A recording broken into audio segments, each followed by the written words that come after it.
Dear children,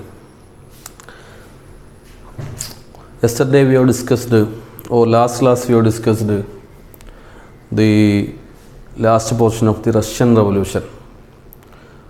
Totally, among the 5 revolutions, 4 we already discussed. That is American, French, Latin American and Russian. Now finally, the last one is Chinese Revolution. Chinese Revolution. When we are discussing about Chinese Revolution, we have to remind 3 names. That is Dr. Sun Yat-sen, Chiang Kai-shek and Mao Zedong. Mao Zedong. ഈ 3 പേരുകളാണ് when we are discussing about Chinese Revolution നമ്മൾ ഓർത്തു വെക്കേണ്ടത്. Chinese revolution നമുക്കറിയാം, ഓരോ revolution was against ഏതെങ്കിലും ഒരു ഒന്നുകിൽ it's against the foreign powers, it's against the colonial powers, or it's against the existing rulers, autocratic rulers and so on etcetera അല്ലേ. അങ്ങനെ പല പല കാരണങ്ങൾക്കെതിരായിരുന്നു. In China, in the 20th century witnessed revolutions against the foreign rule and monarchy. രാജാധിപത്യത്തിനും അതുപോലെ foreign റൂളിനും എതിരെ നടന്ന 20ാം നൂറ്റാണ്ടിൽ ചൈനയിൽ നടന്ന ചൈന സാക്ഷ്യം വഹിച്ചു. ഈ ഒരേപോലെ ഈ 2 സംഗതികൾക്കുമെതിരെയുള്ള revolution. The colonial powers of Europe and America adopted policies in China different from the ones they had implemented in the colonies of the other parts of the world. Different from the other parts of the world, the European powers or colonial powers and America adopted a new policy. That's new 2 policies. The policies were, one is opium trade and the other is open door policy. Opium trade and open door policy. These were the 2 policies implemented by the European colonial powers and America in China instead of they implemented other parts of the world. ലോകത്ത് മറ്റു പ്രദേശങ്ങളിൽ ഈ colonial പവേഴ്സും അതുപോലെ അമേരിക്കയും ഒക്കെ നടപ്പാക്കിയ colonial ഭരണത്തിൽ നിന്ന് വിഭിന്നമായി ചൈനയിൽ അവർ നടപ്പാക്കിയ പ്രധാനപ്പെട്ട 2 നയങ്ങളാണ്, 2 പോളിസികളായിരുന്നു. One is opium trade and other is open door policy. These were the 2 policies. എന്താണ് opium trade? What's opium trade and what's open door policy? Opium ട്രേഡിന് മലയാളം ഓപ്പിയം ട്രേഡ് എന്നത് കറുപ്പ് വ്യാപാരം, കറുപ്പ് മയക്കുമരുന്ന്, കറുപ്പ് അല്ലേ, ഓപ്പിയം ട്രേഡ്. ആൻഡ് എങ്ങനെയാണ് അത് അവരവിടെ നടപ്പിലാക്കിയത്? ചൈനീസ് സിൽക്ക് നമ്മൾ കേട്ടിട്ടുണ്ടാവില്ലേ, Chinese silk tea and earthenware were the great demand in all over the Europe. Specially China gained huge profit through the export of these items. That is Chinese silk, tea and earthenware അല്ലേ. ചൈനയുടെ silk, ചൈനയുടെ ചായ, ചൈനയുടെ മൺപാത്രങ്ങൾ, ഇതിനൊക്കെ great demand in Europe. വലിയ ഡിമാൻഡായിരുന്നു യൂറോപ്പിൽ ഉണ്ടായിരുന്നത്. അതുവഴി through these trade China gained huge profit. And on the other hand there was nothing to import to China from Europe. അതേസമയം എന്തില്ല, there was nothing to import China from Europe. As a result, the European traders suffered a great loss. ചൈനയിൽ നിന്ന് ധാരാളം ഉൽപ്പന്നങ്ങൾ എന്ത് ചെയ്യുന്നു, ഇപ്പോൾ ഉള്ളതുപോലെ തന്നെ അല്ലേ, ചൈനയിൽ നിന്ന് ധാരാളം ഉൽപ്പന്നങ്ങൾ യൂറോപ്പിൽ വിറ്റഴിക്കപ്പെടുന്നു. ലൈക്ക് ചൈനീസ് സിൽക്ക്, ടീ, എത്തൻവെയർ അല്ലേ, അങ്ങനെയുള്ള സാധനങ്ങളൊക്കെ ചൈനയിൽ നിന്ന് ഉൽപ്പാദിപ്പിച്ച് യൂറോപ്യൻ രാജ്യങ്ങൾ വിറ്റഴിക്കുന്നു. അതേസമയം ചൈനയിലേക്കൊന്നും ഇമ്പോർട്ട് ചെയ്യേണ്ടതായിട്ട് യൂറോപ്പിൽ നിന്ന് ഇല്ലതാനും. അതിൻ്റെ ഭാഗമായിട്ട് യൂറോപ്യൻസിന് ധാരാളം എന്തായി, പ്രോഫിറ്റ് ലോസായി, അല്ലെങ്കിൽ അവർക്ക് ട്രേഡിലൂടെ കിട്ടുന്ന വരുമാനം ചൈനയിൽ നിന്നൊന്നും ഇല്ലാതെ. As A result the European traders suffered a great loss. As a solution for this, the British traders imported opium, that's as an intoxicant to China. Opium to China. Opium എന്ന് പറഞ്ഞാൽ it's an intoxicant, അതൊരു ലഹരി പദാർത്ഥമാണ് അല്ലേ. Which was imported to China to overcome these great loss by the Europeans, and this affected the Chinese trade, and its consumption made the Chinese people mentally imbalanced. Totally, or in short, എന്തായി മാറി, ചൈനയുടെ സാമ്പത്തിക സ്ഥിതിയെ കൊള്ളയടിക്കാനും അതോടൊപ്പം തന്നെ Chinese ജനതയുടെ ഈ മാനസികാവസ്ഥയിൽ വലിയ കാര്യമായ മാറ്റങ്ങളും ഉണ്ടാക്കാൻ ആർക്ക് സാധിച്ചു, യൂറോപ്യൻസിന് സാധിച്ചു, through the opium trade. It resulted in economic and mental subjugation of the Chinese. This opium trade resulted in economic and mental subjugation of the Chinese. ചൈനക്കാരുടെ മാനസിക സാമ്പത്തിക നിലയിൽ അല്ലെങ്കിൽ കാര്യമായ മാറ്റമുണ്ടാക്കാൻ ഈ പറയുന്ന ഈ ഓപ്പിയം ട്രേഡിലൂടെ ആർക്ക് സാധിച്ചു, യൂറോപ്യൻസിന് സാധിച്ചു അല്ലേ. അവരെന്തായി, മാനസികമായും സാമ്പത്തികമായും യൂറോപ്യൻസിൻ്റെ അടിമകളായി മാറി, അല്ലെങ്കിൽ അടിമത്തത്തിൽ ആയി മാറി China. Through which policy, through opium trade. Then another one was open door policy. By the end of the 19th century, several Europeans acquired trade privilege in China. By the end of the 19th century, several Europeans acquired trade privilege in China. America could not acquire the privilege as it was not concerned about China at that time. അല്ലേ, America ചൈനയെ അത്രത്തോളം കണക്കാക്കിയിരുന്നില്ല. എന്ന് വെച്ചാൽ അമേരിക്കക്ക് യൂറോപ്യൻസിൻ്റെ അത്രയും ആധിപത്യം ഈ 19ാം നൂറ്റാണ്ടിൻ്റെ അവസാനത്തോടു കൂടി ചൈനയിൽ ലഭ്യമായില്ല. To acquire the privilege, John Hay was the State Secretary of the America, proclaimed the new policy named what? The open door policy, തുറന്ന വാതിൽ നയം. അതിലൂടെ അവർ ലക്ഷ്യമാക്കിയത് എന്താ, ചൈനയിൽ ഒരു പുതിയ ചൈനയിൽ ഒരു താവളം ഉണ്ടാക്കുക, അല്ലെങ്കിൽ ചൈനയിൽ ആധിപത്യം ഉണ്ടാക്കുക. To make dominance or China, അതായിരുന്നു ഈ പറയുന്ന ആരുടെ, ജോൺ ഹേ ഈ ഓപ്പൺ ഡോർ പോളിസി കൊണ്ടുവരുമ്പോൾ ലക്ഷ്യമാണ്. As per this policy America argued four equal rights and opportunities for all countries in Chinese market. That was the essence of the open door policy. What was the essence? As per this policy America argued four equal rights and opportunities for all countries in Chinese market. തുടക്കത്തിൽ ആർക്ക് മാത്രമായിരുന്നു privilege ഉണ്ടായിരുന്നത്? European കൺട്രീസിന് മാത്രമായിരുന്നു ഉണ്ടായിരുന്നത് അല്ലേ. Through the open door policy America argued or America put forwarded that for equal rights and opportunities for all countries in Chinese market. And China was divided into different regions to be controlled by various countries. The aim of this policy was to create an opportunity for the US to interfere in China. US secretary ഈ പറയുന്ന policy കൊണ്ടുവരുമ്പോൾ അദ്ദേഹത്തിൻ്റെ ലക്ഷ്യം, അല്ലെങ്കിൽ പ്രധാനപ്പെട്ട main aim എന്ന് പറയുന്നത് was to create an opportunity for the USA to interfere in China. ഇങ്ങനെ these were the two policies implemented by the Europeans and America in China to make dominance in China. That is, they were opium trade and open door policy. When we come to the Chinese Revolution, what happened, or what are the incidents which occurred in China on that time? China was ruled by the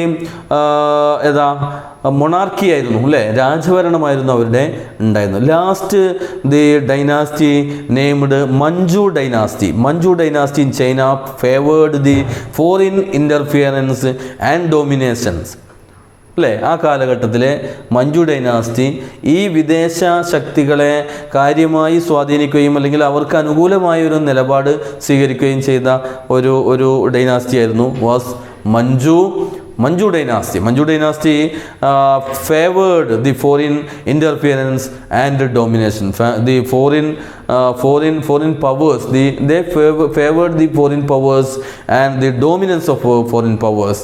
And against this, some secret organizations revolted against the Manchu dynasty in the year 1900.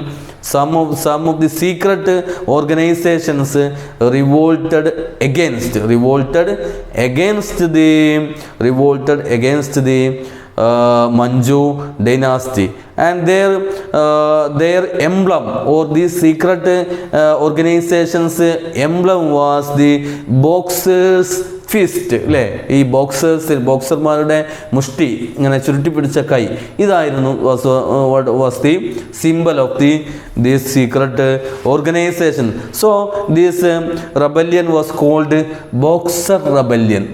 That was a failure one, but it inspired the Chinese അല്ലേ.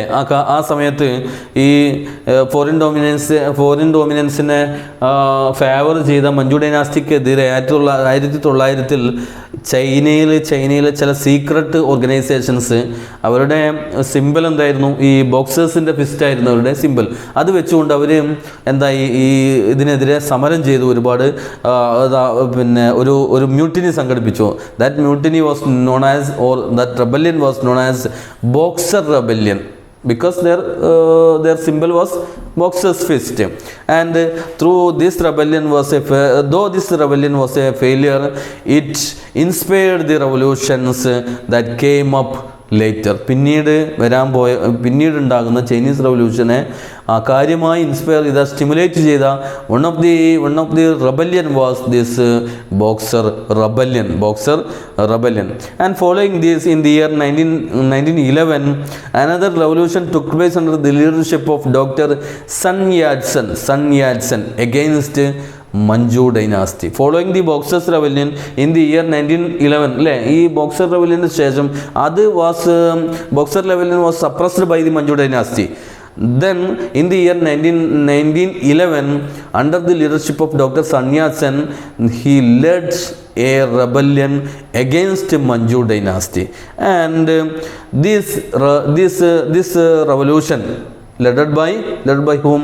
Dr. Sun Yat-sen ended the monarchy of Chinese rulers, or especially Manchu dynasty, ended the monarchy in China. Who was the last dynasty? Which was the last dynasty? Manchu dynasty. അവരുടെ ആധിപത്യം ഈ പറയുന്ന സന്യാസിൻ്റെ ഈ റവല്യൂഷനോട് കൂടിയിട്ട് എന്തായി മാറി? അവസാനിച്ചു. After the revolution, the party formed by Dr. Sun Yat-sen named Kuomintang Party. എന്താണ് Kuomintang Party അല്ലെ, Chinese party. Kuomintang Party established a republican government in southern China under the leadership of Sun Yat-sen, and he put forward some ideas like nationalism, democracy and socialism. Nationalism, democracy and socialism were the ideologies put forwarded by Dr. Sun Yat-sen. Dr. Sun Yat-sen defeated ഈ മഞ്ജു ഡൈനാസ്റ്റിയെ പരാജയപ്പെടുത്തിക്കൊണ്ട് പുതിയൊരു party form ചെയ്യുന്നു, ഒരു അധികാരം പിടിച്ചെടുക്കുന്നു. എവിടെ? ഈ southern ചൈനയിൽ. അദ്ദേഹം മുന്നോട്ട് വെച്ച ഐഡിയോളജികൾ എന്തൊക്കെയായിരുന്നു? Nationalism, democracy and socialism. And after getting the power, he decided to nullify the unjust treaties signed with the foreign countries and wanted to maintain equality with Western countries.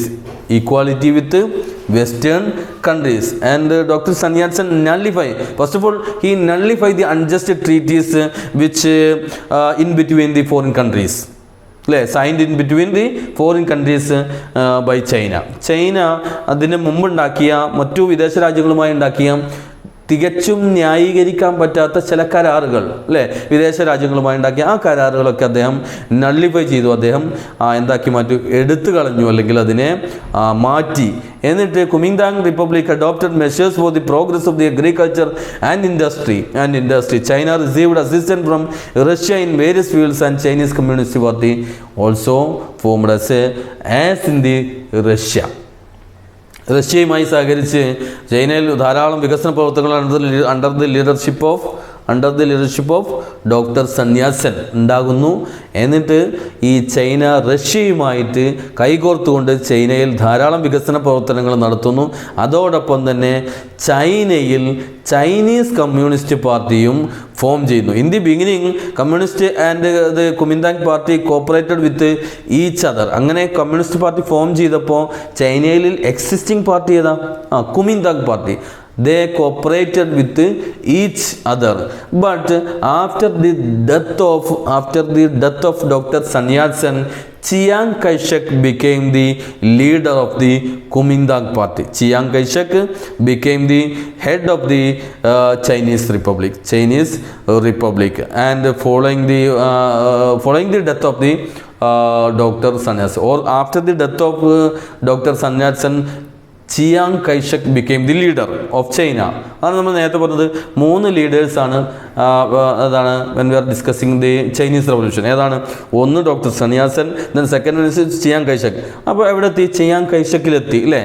അങ്ങനെ ചിയാങ് കൈഷക്കിലെത്തിയപ്പോൾ ഒരുപാട് ചേഞ്ചുകൾ ഉണ്ടാകുന്നു ആരപേക്ഷിച്ച്. Compared to doctor Sun Yat-sen, Chiang Kai-shek ascertain military autocracy in China, and also he gave opportunity for foreign powers including America to freely interfere in China and did not cooperate with communists. This is entirely the policies of the Chiang Kai-shek, entirely different from the policies of Dr. Sun Yat-sen. Doctor Sun യാറ്റ്-സെൻ്റെ പോളിസികൾക്ക് തികച്ചും വ്യത്യസ്തമായിട്ടുള്ള പോളിസികളാണ് Chiang Kai-shek ചൈനയിൽ നടപ്പാക്കിയത്. എന്താണ് പോളിസികൾ? And he gave opportunity for foreign powers including America, അല്ലേ? അമേരിക്ക അടക്കം വരുന്ന വിദേശ രാജ്യങ്ങൾക്ക് ചൈനയിൽ ഇടപെടാനുള്ള അവസരങ്ങൾ ചിയാങ് കൈഷക് ഒരുക്കി. And he opposed or he was against the Chinese communist party. And finally coal and iron industries, banking and foreign trade were all controlled by foreign countries. At the time of whom? At the time of Chiang Kai-shek. The Communist Party protested against the policy of Chiang Kai-shek and they were brutally suppressed. At that time, a new leader named Mao Zedong rose to the leadership of Chinese Communist party. ഉണ്ടാകുന്നത് Chinese Chiang കൈഷക്കിൻ്റെ നേതൃത്വത്തിൽ വരുന്നു. ഫോറിനേഴ്സിന് ഇഷ്ടം പോലെ ചൈനയിൽ അധികാരം കൊടുക്കുന്നു, America അടക്കമുള്ള foreign രാജ്യങ്ങൾക്ക്. അങ്ങനെ ചൈനയിലെ കോൾ ആൻഡ് അയൺ, അല്ലേ, കൽക്കരിയും അതുപോലെ പിന്നെ അയൺ ഫാക്ടറികളും അതുപോലെ ഇൻഡസ്ട്രികളും ബാങ്കിങ് മേഖലകളും ഫോറിൻ ട്രേഡ് മേഖലയും ഒക്കെ ഫോറിൻ രാജ്യങ്ങൾ കൈയടക്കുന്ന ഒരു സ്ഥിതിവിശേഷം ഉണ്ടാകുന്നു. അങ്ങനെ communist party protest against the policies of Chiang Kai-shek, and finally അങ്ങനെ പിന്നെ പ്രൊട്ടസ്റ്റുകൾ ഉണ്ടാകുന്നു. പക്ഷെ അത് വളരെ സമർത്ഥമായി Chiang കൈഷക്ക് അടിച്ചമർത്തും. At that time a new leader rose to the leadership of the Communist Party named Mao Zedong. In the year 1934, under the leadership of Mao Zedong, a journey was started from Kiangsi in South China. The adventurous trip ended at Yan'an in north-western China. South ചൈനയിൽ നിന്ന് north western ചൈനയിലേക്കുള്ള ഒരു വലിയ march conducted by the communist under the leadership of Mao Zedong. And throughout the journey they seized the agricultural land and distributed this land to the the farmers, and this journey covered around 12,000 kilometers, and so this long journey was called Long March under the leadership of Mao Zedong.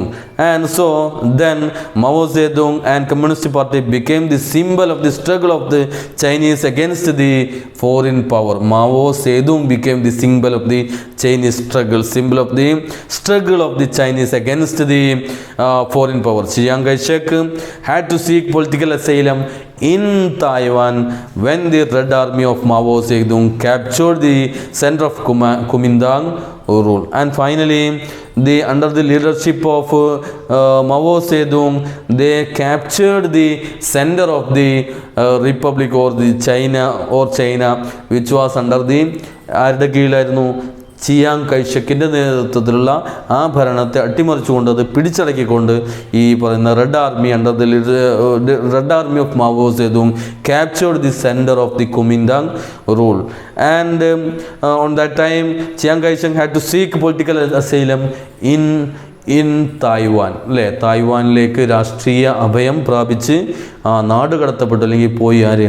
Chiang കൈഷക്. Then China became the People's Republic on 1st October 1949 under the leadership of Mao Zedong.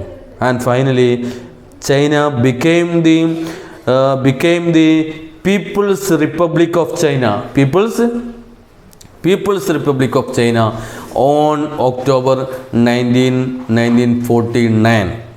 Okay, clear?